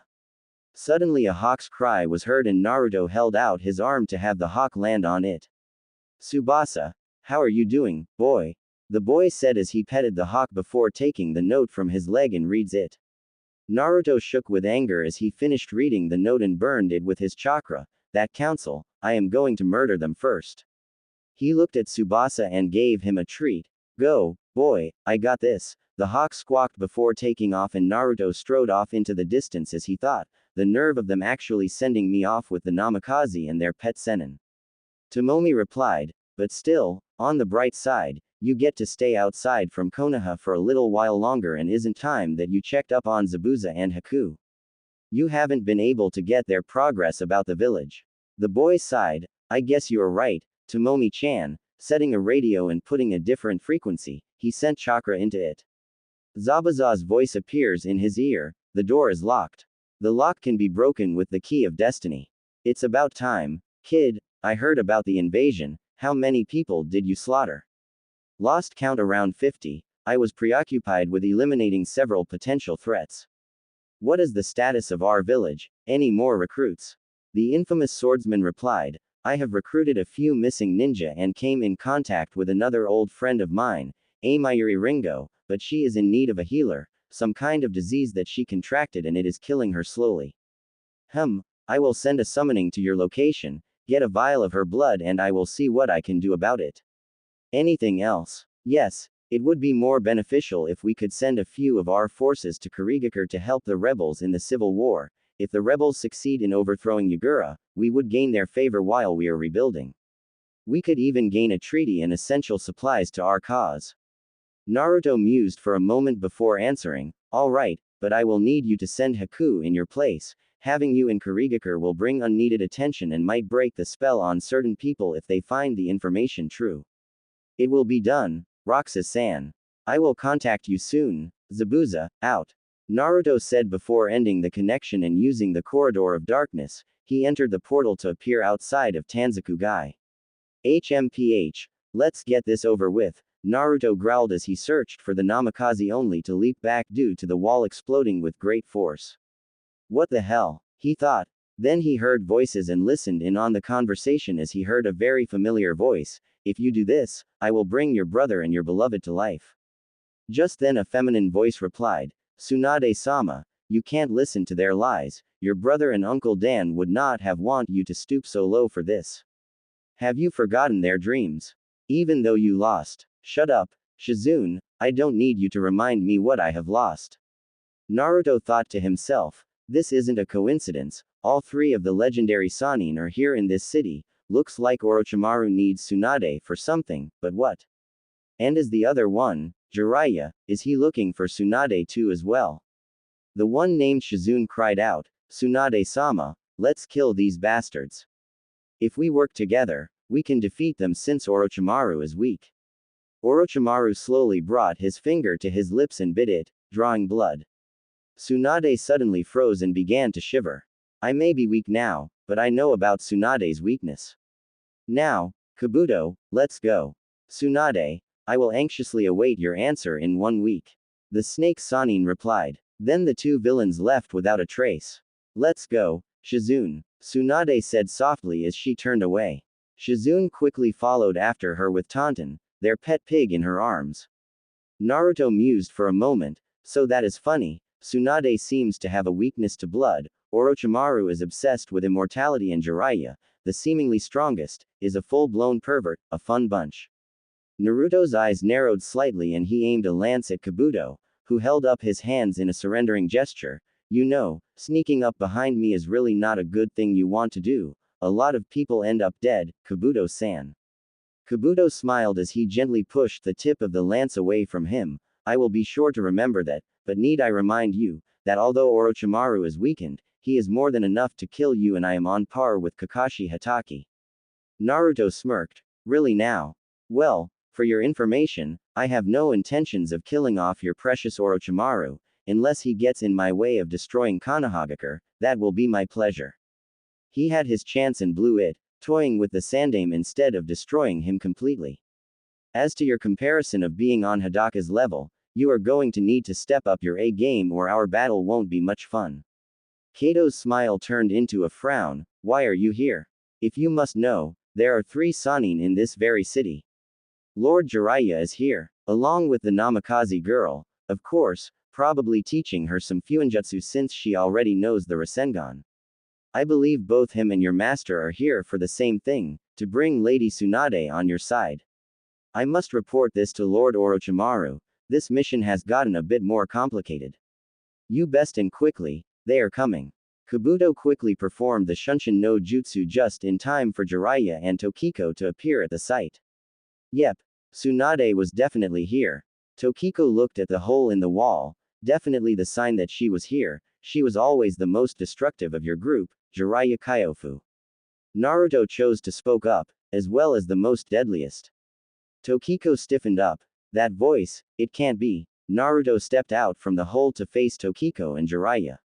Looking over her, Naruto noticed that she changed her attire and wore a Chunin flak jacket along with a red trench coat. Her red hair was tied into a ponytail that was braided and came down to the small of her back. She carried her sword in her hand, but it seems different as well as the standard tanto on her back. He glanced over to her tall companion, who wore a short green kimono with matching pants, a red haori equipped with hand guards and geta, along with mesh armor underneath the kimono. His headband had the kanji for oil as well as carried a scroll on his back. You are the Kyuubi Jinchuriki. My name is Rutaxan and yes, I am the Jinchuriki. I was sent to help you in your quest, although the council was a little vague on the mission details. So do you mind on filling me in? I thought your name was Nar. Suddenly Jiraiya was tackled to the ground, amusing Naruto to an extent. So you must be Jiraiya, the Gamma Sennin, teacher of Minato Namikaze and student of that old bastard who just kicked the bucket. To be honest, you really don't look like much to me. Ignoring Naruto for the moment, Jiraiya turned to his godchild, Tokiko. What the hell was that for? His name is Rutaxan now. Nobody in the village dares to say his real name unless you are one of his closest friends or he allows you through gaining his respect. Tokiko replied in a serious and firm tone. Jiraiya scoffed, like he could seriously harm me. He killed over at least 50 people for that, Arrow Sennin, and he was 8. Jiraiya's face grew serious as he looked at Naruto with a glare. Harming innocents within the village is wrong, kid. They weren't innocent, but proven guilty of abusing a child for 6 years. Naruto stated, now what is this mission of yours? The sooner I get you two done with it, the sooner I can get away from you two. Jiraiya replied, we are here to take back Tsunade Senju to Konoha to fill in the position of the Godime Hokage, by any means necessary. I feel that she would be a better candidate than myself or Kushina-chan. But, there is another reason for me joining you, isn't there? Perceptive little brat. Yes, there is, since I am the best seal master besides Kushina, I am also here to help you channel the Kyuubi chakra. Naruto waved him off, I can do that already, me and the Nine Tails have a mutual understanding with each other. Jiraiya was shocked, you can control its chakra. Up to 2 tails for now, I have a tendency to lose control at the 3rd tail, the Jinchuriki smirked, now we better get started and find this woman before she disappeared off the grid. Later, Jiraiya got to a hotel and Naruto frowned as the Sennin ditched them for a woman that winked at him.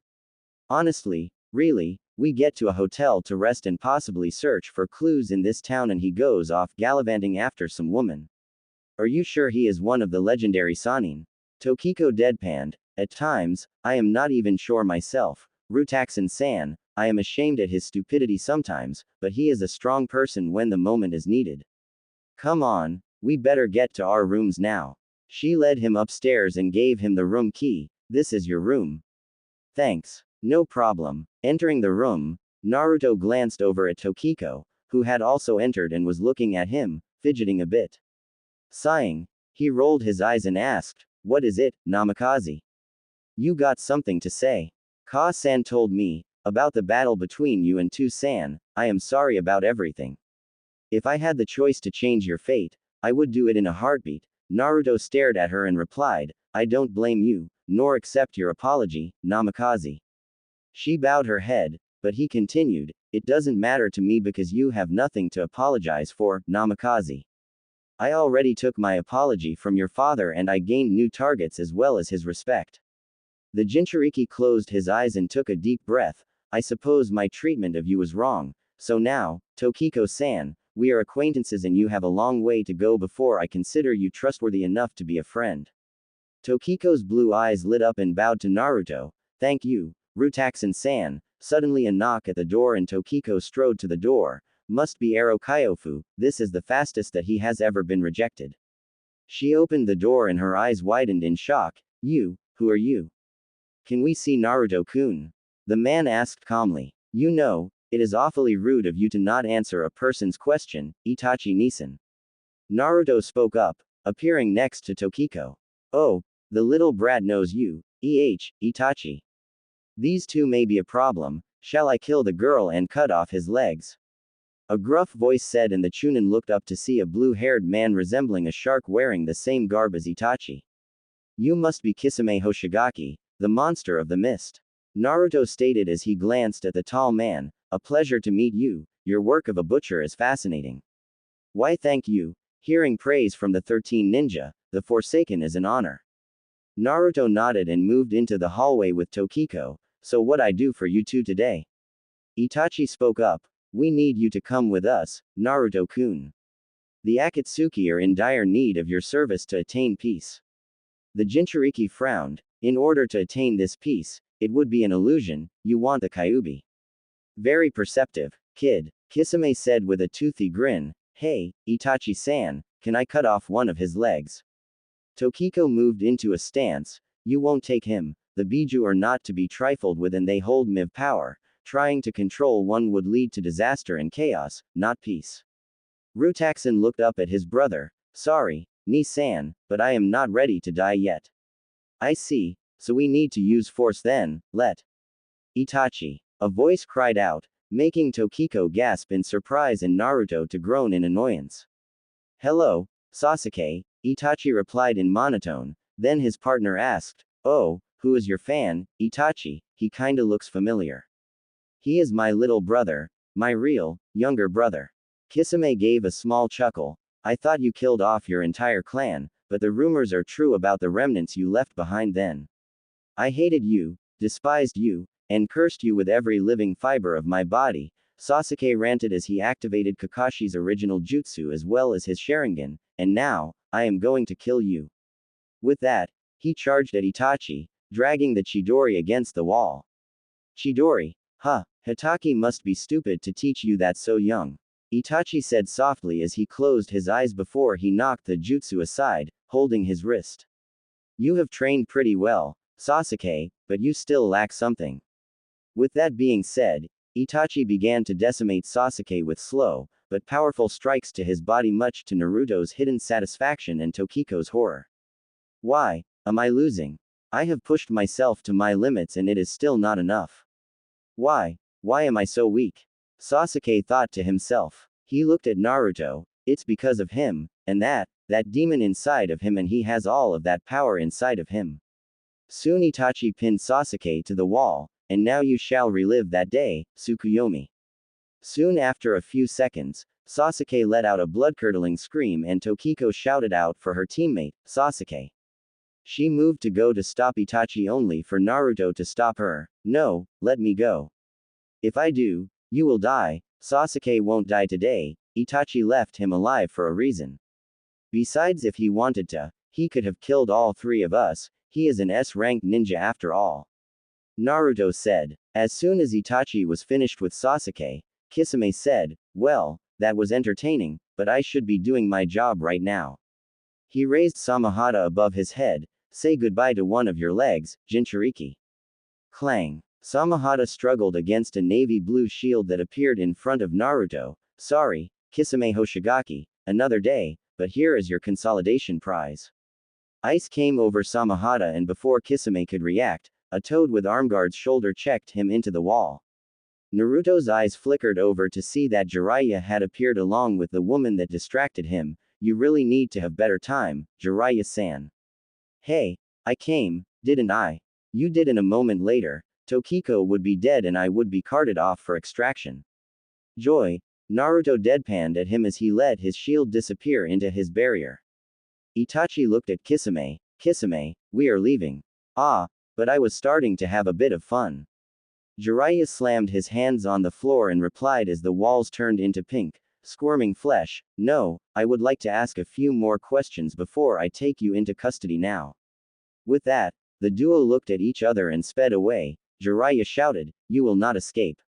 The walls closed in around them until Itachi opened his eyes to show that his Sharingan was a three-bladed pinwheel and the Toad Sennin went to the hallway to see that his toad prison was pierced by a black fire. What technique was that? This is the stomach of the Iwagama. It would withstand the hottest flames, so how did this technique get through? Jiraiya thought to himself as he sealed the flames within a scroll and turned to Tokiko and Naruto. "You two okay?" "Yeah," Tokiko replied, "but Sasuke, he is hurt." Naruto looked at the boy with contempt. He knew what he was walking into and he deserved it. Tokiko stared at the Jinchuriki, but the Jinchuriki interrupted. "Tokiko, you know I am right. Itachi is an S-rank ninja as well as he has been in Anbu at the age of 13. Sasuke is a mid-chunin level fighter at the least and I am being generous to him at the moment because of his training with Hitaki as well as his mother, not to mention that Itachi is also training to hone his skills as well, meaning that if Uchiha Tem wants to kill Itachi Nissen, he needs to better himself as a ninja and ask for help to take him down." Just then, Guy appeared in the hallway and looked around. "What happened here?"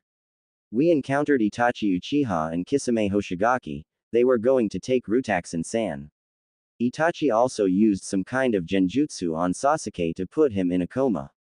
Tokiko reported to the Green Beast and Guy nodded. "Hitaki is also in the same coma as well." With that, Guy took Sasuke on his back. "Then you must leave this place before they regroup and attack again. Find Lady Tsunade and bring her back to us." Tokiko nodded with a soft smile and Naruto crossed his arms, deep in thought. "I can't believe this. Itachi is a part of the group that is after us." He thought to himself. "Naruto-kun, Perhaps he had no choice in the matter. You know that Itachi does questionable things with hidden meanings in order to save the ones he loves. Tomomi said in a rurring voice. You are right, Tomomi-chan, maybe there is a chance that he is doing this to keep an eye on me. Looking up at the sky, Naruto thought, I wonder how Ayane-chan is doing and I hope that she is safe. In Konoha, Ayane came inside the house and took off her Chunin flak vest as well as setting her weapons at the table. With that, she went to bed and slowly fell asleep with a soft smile as she thought of Naruto in her mind. After a few minutes, a man clad in black in a typical ninja fashion silently dropped down from the ceiling and took out a kunai as he slowly crept to her bedside.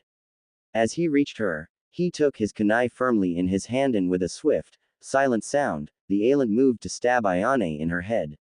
The mysterious alien took out his kunai and silently drove his arm to stab Ayane in the throat only for her to awaken and catch it before it could reach its mark. A bead of her, impure, blood was broken from her skin as Ayane said, so who were you hired by? Was it Sasuke or Kakashi or perhaps the elders and the civilian council? The alien's silent response was to try to get the kunai closer to her throat and Ayane replied casually, oh well, I guess we will do it the hard way then. With that, she slammed her knee into his chest and grabbed the katana that was lying beside her pillow, I need the exercise anyway. Konoha no Ryu. Mangetsu no Mai. Ayane appeared before her attacker to send a rising slash at her opponent, sending an invisible air slash. The mysterious ninja sensed the power from the slash and rolled to the side, causing a window to shatter, giving the opportunity for the outcast Uchiha to jump out of the window. Okay, mysterious alien trying to kill, possibly sent to get at Naruto-kun with my death, possible enemies are the Shinobi Council, the Civilian Council, my cousin and if not, who else would it be? Could it be possible that Sasuke Tem told one of the ninjas who despised Naruto about our relationship? She mused as she moved away to one of the old training grounds in the Uchiha compound. Her musings were destroyed as she was forced to dodge several kunai from her would-be in. Just as she jumped back, she was sent reeled by a roundhouse kick and then her face met a well-placed punch from above. Ayane Uchiha. A distorted voice came from the masked attacker, you will die. The girl got up from the ground and spat blood from her mouth. I beg to differ, you jack, Konoha no Ryu. She settled into a stance with her blade pointed straight at her in, Ikazugutsu no Mai. The alien's eyes widened under the mask as a streak of lightning blasted a hole through his shoulder, then Ayane sped toward him, crying out, next phase, Hatagetsu no Mai. She slashed the ground, causing several small grains of dust, earth and sand to erode part of his cloak, clothes and skin. Enough. His hand grabbed Ayane's throat and he slammed her hard against the tree, beginning to squeeze her airway. You were stronger than I anticipated. I was planning on taking you alive and use you as stress relief to induce Stockholm Syndrome to make you loyal to me, but you have truly become an annoyance to me and the best part is that your precious boyfriend isn't here to save you. Makoto's voice appeared behind him, then please allow me to fill in the gap. The alien wasn't able to dodge as the matriarch slammed the point of her kunai into his side, piercing his kidney, damn it. The Uchiha matriarch twisted the kunai, resulting in the alien to let go of Ayane, who coughed and gasped for air. The alien backed up into a tree and slumped to the ground as Makoto yelled out, who sent you to kill my niece, you bastard? The alien grinned under his mask, hey, wouldn't you like to know? The whose blood runs white without no sin and fluid like a binding river under the foundation of the tree, but the river has been poisoned by a black shadow, who seeks to burn the forest. And no more he knew as he felt death's embrace take him. Makoto's dark eyes narrowed as she helped Ayane up. Come, Ayane, we need to take this to the elders. The swordswoman looked up at her aunt. They don't care about me, Makoto-sama, and to them, I am just an ordinary ninja with a birth defect in my eyes. Compared to Sasuke and the others, I am a low-CL wretch. Besides, look, Makoto looked over at the body to see it turning into ash as it spontaneous combusted while the young Uchiha continued, we have no evidence. The older Uchiha looked on as she thought, just what the hell is going on here? Just what did that riddle mean? Back with Naruto, he was forced to walk beside Tokiko and the perverted Sennin, Jiraiya silently seething in rage, due to him being chased by the secret organization, Akatsuki in the forms of Kisame Hoshigaki, the tailless Biju and Itachi Uchiha, the Blood Raven, and his brother in all but blood. Rutaxin. Naruto broke from his thoughts and glanced over at Tokiko. What is it? Are you okay? Asked a concerned Tokiko. Well, let's see. My old caretaker and some big old fish-looking guy chasing me for the Kyuubi in my stomach while I am stuck with a hardly serious, perverted senin and the person who reminds the most of the life that I can never have. Yeah, I am just peachy. He replied with heavy sarcasm in his voice. Tokiko adopted a downcast look on her face and Rutaxin turned to Jiraiya. So why am I here again? My mission is complete. No reason that I should be here. Jiraiya looked at him seriously. You don't get it, kid. I didn't have intelligence keeping track of you. Itachi and Kisame would have captured you already. You may be strong, but going up against an S-rank ninja, let alone two, would be suicide. Suddenly a red blade of energy hovered inches above his face. Don't call me kid. Jiraiya stared at Naruto calmly. The other reason was to make sure that your seal was in perfect condition as well as teach you how to utilize and control the Kyuubi's chakra and other things. I owe it to Tokiko's father. You are a bit late. I can control up to 2 taels of its chakra at the moment. My body can't handle anything higher than that level or else it takes over and turns me into a mindless beast, but what else can you teach me? Fuinjutsu, the art of sealing. Naruto thought for a moment and made the red light club disappear as he replied, perhaps you can teach me something, but why should I trust you? Your anger toward the village is justified, hence why I took my spy network and took on to traveling. A mistake. I would have never expected my own sensei to do this to a boy. The Anbu, the civilians, at least 10% of the population likes you. I want to make sure that after your vengeance is sated, peace will reign free. Peace. As long as people like those savages have free will in this world, there will be no peace at all. Naruto replied, there is only one rule in this world and that is survival of the fittest. The Sennin replied to him, what happened to you, Rutaxin? Life. Tokiko replied, Rutaxin-san, just stop it. He turned to the redhead as she continued, look, I know that there have some bad things that have happened to you and you don't give two shits about the village or most of its people, but it is the past and sometimes we need to let go. You are right about that, Tokiko, sometimes we do need to let go, but, I will not let go of my hatred so easily and your father, I have made amends with, but this corruption within the village goes much deeper and I must travel deep into the rabbit hole to find my answers. Later, after days of searching, the trio found Tsunade and her companions, Shizune and Tonton. So what you are doing here, Jiraiya? Obviously babysitting isn't good in your line of work, Tsunade said as she poured herself some sake to drink. Jiraiya said in a serious tone, I will cut right to the point, Sarutobi-sensei has died at Orochimaru's hand. Tsunade mused for a moment while Shizune gasped out, so it is true then, Tokiko spoke up, how did you two catch that? It is obvious, Orochimaru merely got her first. Naruto commented, very perceptive, brat, who are you? None of your damn business, your answer to the Godime Hokage mantle is more important. If you refuse, we are still recalling you back to help with the sick and wounded. Tsunade replied, then I refuse both, I am retired from medical work. We don't need you, just your teaching considering you are useless to us. Why you? Naruto replied before she could get another work in, care to prove your worth, Tsunade-san? Or are you just as much as your former teammate? Tsunade stood up abruptly in anger, outside now, boy. Naruto smirked under his hood and joined the slug Sennin out in the open to face off with her.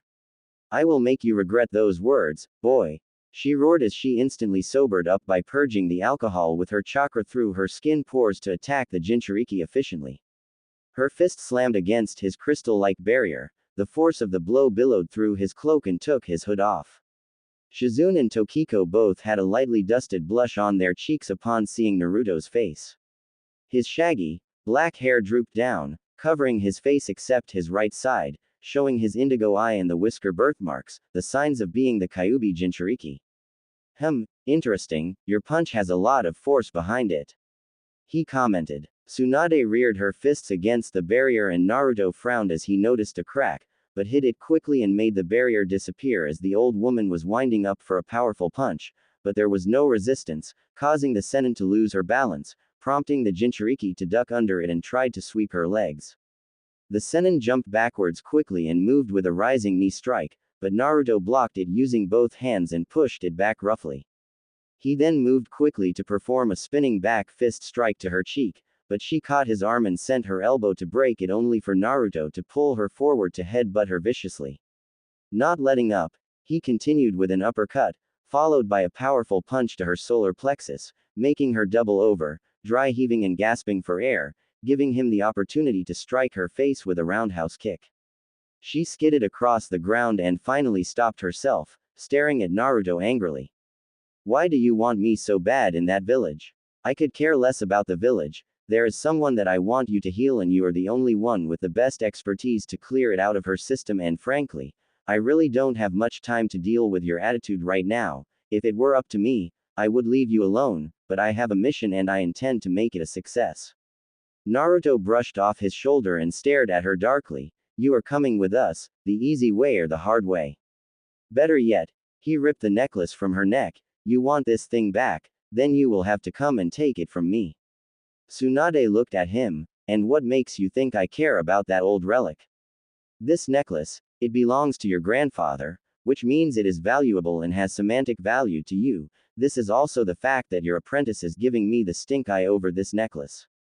The dark-haired boy replied as he pocketed it before walking away. See you in a week, Lady Tsunade. With that, he walked away with Shizune running after him. Wait. That necklace. He didn't listen as he opened a darkness portal to walk into, disappearing into oblivion. That fool, he doesn't know what he is getting into with that necklace. What is so special about that necklace? What is wrong with it, Shizune-san?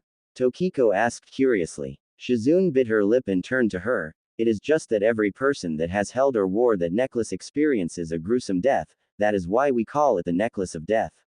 Naruto the boy sat on a branch, holding up the necklace in front of his face. Such a beautiful piece of jewelry. I wonder why that Shizune character seems so fearful about this precious relic. That, Naruto-kun, is because her brother, Nawaki, and her fiancé, Dan, were both killed when she gave them that necklace. Naruto glanced at the voice. Kabuto, isn't it dangerous for you to even be here at all without Orochimaru-sama?